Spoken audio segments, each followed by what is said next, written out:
झेप मराठी, आरसा महाराष्ट्राचा. धुळे जिल्ह्यातील मोटरसायकल चोरीच्या घटनांवर कारवाई करीत स्थानिक गुन्हे शाखेने 2 आरोपींना अटक केली असून त्यांच्या ताब्यातून सुमारे 3,10,000 रुपयांच्या 8 चोरीच्या मोटरसायकली जप्त करण्यात आल्या आहेत.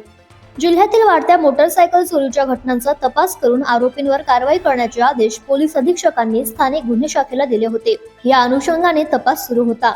दरम्यान 5 मार्च 2026 रोजी पोलीस निरीक्षक श्रीराम पवार यांना मिळालेल्या गोपनीय माहितीच्या आधारे पोलिसांनी पारोळा रोडवरील नक्षत्र लॉन्सच्या मागील रस्त्यावर कारवाई करीत 24 वर्षीय शाहिद अख्तर मोहम्मद सफर अन्सारी आणि शेख मोबिन शेख रहीम या 2 संशयितांना ताब्यात घेतलंय.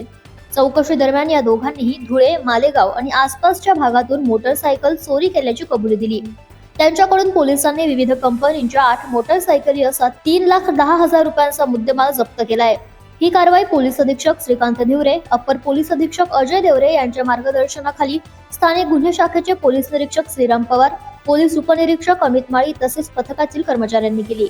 अशाच वेगळ्या आणि ताज्या बातम्यांसाठी पाहत रहा झेप मराठी, आरसा महाराष्ट्राचा. संपादक प्राध्यापक अनिल चव्हाण, धुळे.